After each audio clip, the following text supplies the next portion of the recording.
I thought my marriage was rock solid, until I found an email that shattered everything. My wife wasn't just sneaking around. She was with her best friend Megan. As the lies unraveled, I discovered secrets that went deeper than I ever imagined. Betrayal, manipulation, and a confrontation that changed everything. His isn't your typical affair story. I always thought I had the kind of marriage others envied. Lisa and I had been together for 8 years, and on the surface, things were solid.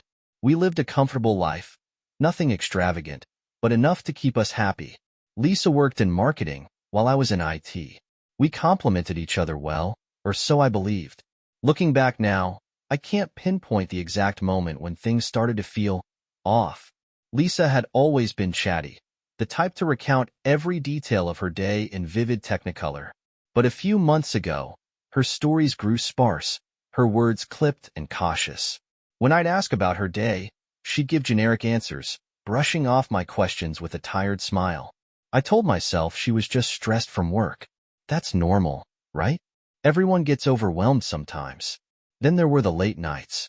Lisa, who once joked that she'd never stay in an office past 5 unless they were handing out free wine, suddenly started working overtime. A lot. I tried to give her the benefit of the doubt. Maybe there really was a big project or an unbearable deadline. But when I pressed for details, her answers were vague, almost rehearsed. One evening, while cleaning up after dinner, her phone buzzed on the counter. It wasn't unusual. Lisa was always getting messages. But this one stood out. The preview on the screen read, "Last night was amazing. I can't stop thinking about it." It was from Megan. Megan was Lisa's best friend, her constant companion since college. They were inseparable, sharing everything from clothes to inside jokes I never quite understood. I'd always liked Megan. She was sharp, funny, and had a knack for turning any awkward situation into a laugh. But that message? It sent a shiver down my spine. What had been so amazing about last night? I tried to rationalize it. Megan and Lisa had a bond one didn't fully understand. Maybe they'd had one of those deep, wine-fueled conversations that women always seem to have. Still, the words gnawed at me. Over the next few weeks, things got stranger. Lisa was on her phone constantly, smiling at the screen in a way I hadn't seen in months. When I asked who she was texting, she'd laugh it off or claim it was just work. But she wasn't laughing with me anymore. And whenever Megan's name came up, Lisa would quickly change the subject or find a reason to leave the room. The shift was subtle at first, like the creeping shadow of a storm cloud. But it became impossible to ignore. Megan started showing up more often, sometimes unannounced. Their interactions felt different, though. They were quieter around me, exchanging looks that seemed to carry entire conversations I wasn't privy to. At a family barbecue, I caught them in the corner of the yard, their voices low and intense. Lisa looked panicked, her eyes darting around to see if anyone was watching. Megan, on the other hand, seemed angry, gesturing wildly. When I asked Lisa about it later, she waved it off as Megan being dramatic. It didn't feel like nothing. Then came the email. Lisa had left her laptop open on the kitchen table while she showered. I wasn't trying to snoop, but an email caught my eye. Its subject line impossible to ignore, "Last night 2 hearts." It was from Megan. My hands trembled as I clicked on it, my stomach a mix of dread and fury. The email wasn't long, but it didn't need to be. Megan wrote about how much she missed Lisa, how she couldn't wait to see her again, how she wished they didn't have to hide. Hide. That word hit me like a brick. My mind raced as I pieced it together. The late nights, the secrecy, the tension. Lisa wasn't just spending more time with Megan. She was sneaking around with her. I sat frozen at the table, staring at the screen. My thoughts spiraled into chaos. This wasn't just an affair. This was with Megan, someone I trusted, someone I'd welcomed into our lives without a second thought. When Lisa came home that night, I couldn't even look at her. The words I wanted to say choked in my throat. She asked if I was okay, her voice light and oblivious, and I lied. I told her I was fine. She kissed my cheek, and I watched her walk away, leaving me alone with the weight of what I'd just discovered. The days after I read that email were some of the longest of my life. My head was a swirling mess of questions and accusations, none of which I had the courage to voice. I kept replaying everything in my mind. The late nights, the stolen glances, the guarded tone Lisa had adopted in recent months. I couldn't figure out how I'd missed it. It was right there, in front of me, and I'd been too blind or too trusting to see it. I thought about confronting her immediately, but the words never felt right. What was I supposed to say? Hey, honey, are you cheating on me with Megan? It sounded ridiculous, even in my own head. Instead, I tried to act normal, even as the anger and betrayal churned in my gut.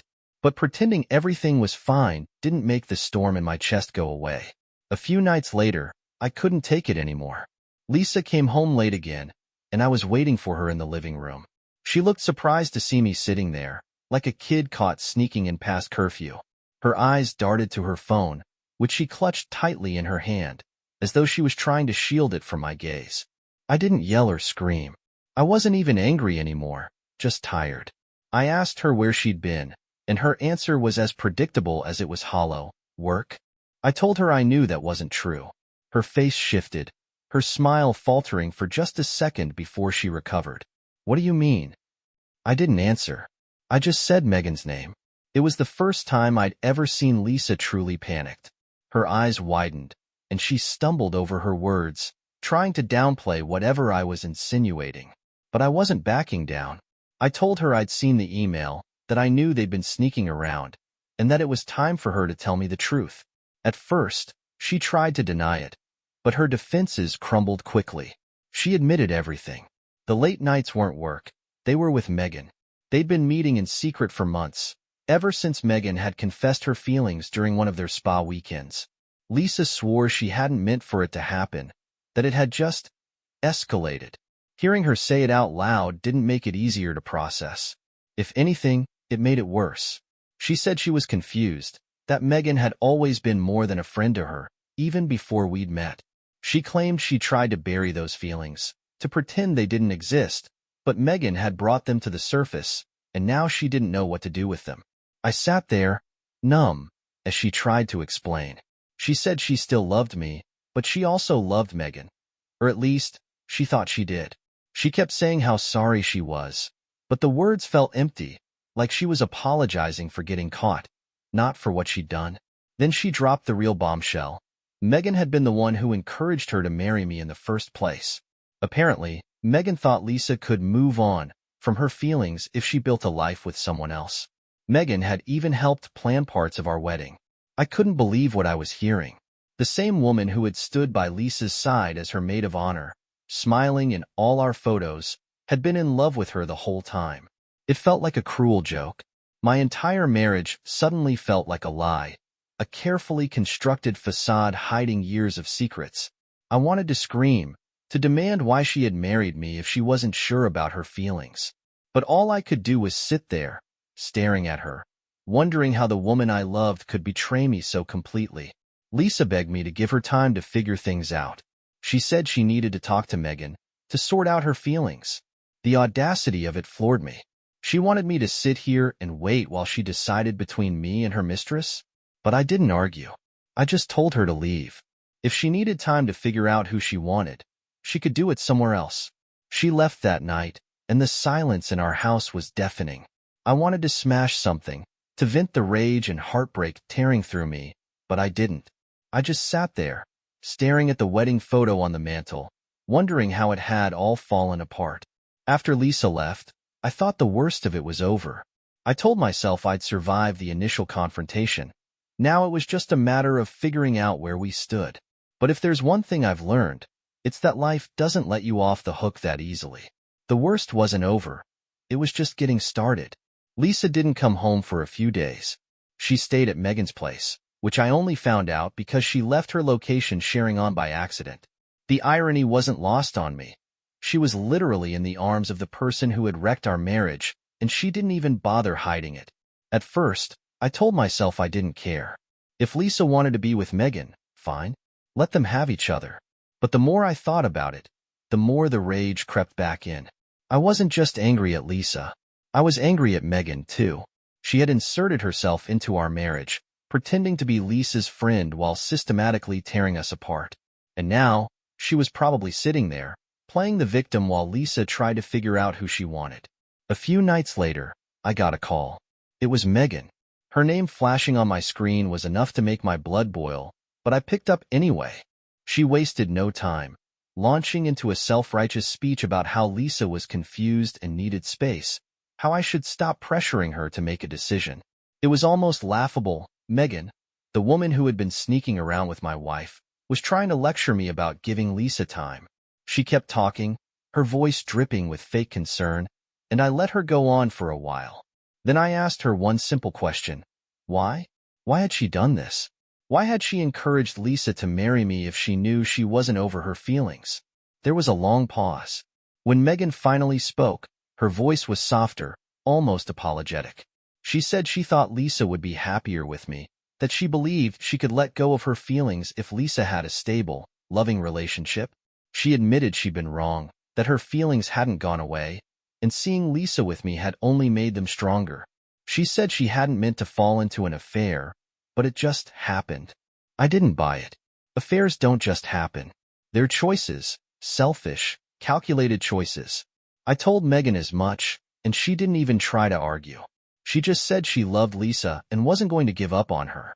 That was the first time I truly realized what I was up against. Megan wasn't some fling Lisa could brush off. She was entrenched in Lisa's life, and she wasn't going anywhere. The thought made me sick. The next day, Lisa finally called. She sounded drained, like she hadn't slept since she left. She told me she needed to come home to talk. I told her I wasn't interested in talking unless she was ready to make a choice. She said she was, but her voice wavered in a way that made me doubt her. When Lisa came through the door that evening, she looked different. Tired, yes, but there was something else in her expression, something I couldn't quite place. She sat down across from me, and for a moment, neither of us spoke. Then she said the words I'd been dreading. She couldn't make a decision. Lisa admitted she loved us both. She said she didn't want to lose me, but she couldn't let go of Megan either. She said she needed more time, more space, to figure out what she really wanted. I couldn't believe what I was hearing. It was like she expected me to sit around and wait while she played house with Megan, keeping me on the back burner just in case things didn't work out. I told her I wasn't going to do that. If she couldn't choose, I'd make the choice for her. She could stay with Megan and figure out her feelings without me in the picture. My words must have hit a nerve because she broke down crying, begging me not to end things.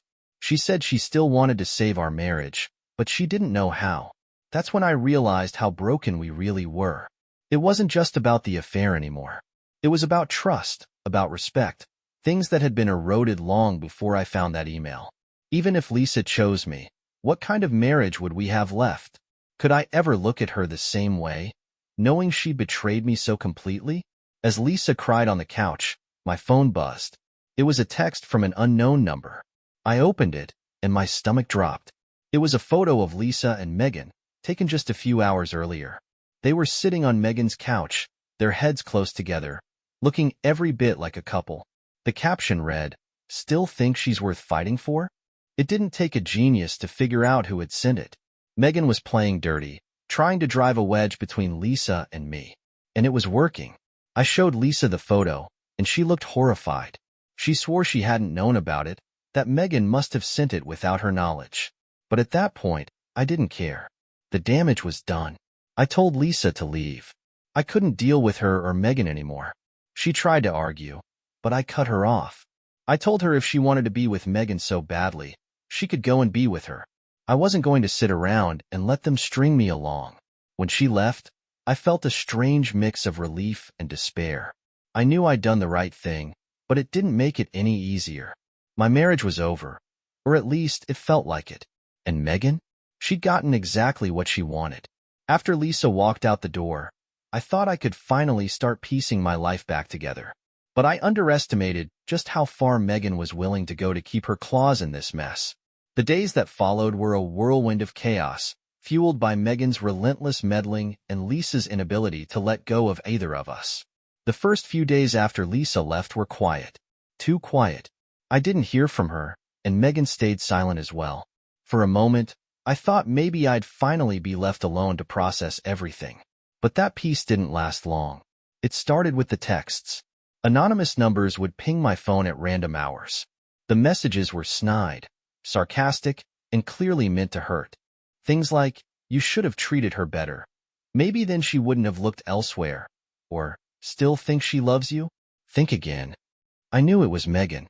Who else would it be? She had already proven she'd do whatever it took to manipulate the situation. Then there was the package. It showed up at my door one evening, a small, unmarked box. Inside were photos. Some were innocent enough. Lisa and Megan at the spa, at brunch, laughing together at some party. But then there were others, ones that left no room for interpretation. Pictures of them kissing, holding each other, and lying together in bed. My stomach turned as I flipped through them, each image feeling like a fresh wound. Tucked into the box was a handwritten note. She was never yours to begin with. I was furious. Furious at Megan for her twisted games, furious at Lisa for letting things get to this point, and furious at myself for ever trusting either of them. I wanted to scream, to destroy something, but instead, I sat there, staring at those photos, feeling a hollow ache in my chest. How had it come to this? How had my marriage devolved into a circus orchestrated by someone I once considered a friend? A few days later, Lisa called. She sounded hesitant, her voice cracking as she asked if we could meet. Against my better judgment, I agreed. I needed answers, closure, something to help me make sense of everything. We met at a coffee shop, the same place where we used to sit and talk about our future, back when things were simple. Now, the air between us was heavy, filled with unspoken tension. Lisa looked tired. She had dark circles under her eyes, and her usual confidence seemed to have evaporated. She started talking, her words tumbling out in a rushed, jumbled mess. She said she was sorry, that she never meant for things to spiral out of control. She admitted she felt trapped, torn between two worlds, one with Megan, where she felt alive and free, and one with me, where she felt safe and grounded. Then she dropped another bombshell. Megan had been pressuring her to leave me long before the affair started. Megan had been planting seeds of doubt, telling Lisa she deserved more, that I wasn't enough for her. It was subtle at first, Lisa said, but over time, Megan's influence grew stronger. By the time the affair began, Lisa was already convinced she couldn't be happy with just me. Hearing this was like being punched in the gut. Megan hadn't just been a passive participant in this disaster. She had actively worked to dismantle my marriage from the inside out. But what hurt even more was Lisa's admission that she had let it happen. She had listened to Megan, let her manipulate her, and in doing so, betrayed me. I asked Lisa why she had come back, why she was telling me all of this now. She said she wanted to come clean, to try and fix things, but I could see the hesitation in her eyes. She wasn't here because she wanted me back. She was here because she didn't know what else to do. As if on cue, Megan showed up. She walked into the coffee shop like she owned the place, her eyes locking onto Lisa with a mix of anger and possessiveness. She ignored me completely, walking straight up to our table and demanding to know why Lisa hadn't told her she was meeting me. What followed was one of the most surreal moments of my life. Megan and Lisa started arguing, right there in the middle of the cafe. Megan accused Lisa of leading her on, of trying to have it both ways. Lisa fired back, saying Megan had pushed her into the affair, that she never wanted to hurt me. It was like watching two people fight over a prize neither of them truly wanted. Then Megan turned to me, her face twisted with anger. She told me I was pathetic, that I couldn't satisfy Lisa, that I had driven her into Megan's arms. She said Lisa would never be happy with someone like me, that I should just walk away and let them be together. Something inside me snapped. I stood up, my voice low but firm, and told Megan she was done. Done meddling in my life. Done manipulating Lisa. Done with all of it. I told her I didn't care what happened between her and Lisa anymore. I was out. Megan smirked, like she thought she'd won. But I didn't care. For the first time in weeks, I felt a strange sense of clarity. I turned to Lisa and told her I hoped she found what she was looking for, but it wouldn't be with me. Then I walked out, leaving them to deal with the mess they had created. Walking out of that coffee shop was the hardest thing I've ever done, but it was also the most liberating. For weeks, I'd been trapped in this whirlwind of betrayal, anger, and confusion, unable to see a way out. But in that moment, as I left Lisa and Megan behind, I felt a strange sense of clarity. I was done being a pawn in their game. I was done waiting for Lisa to make a decision that should have been simple. The first few days were rough. The house was unbearably quiet without Lisa. Her things were still there. Her clothes in the closet, her mug in the kitchen, her scent lingering on the pillows.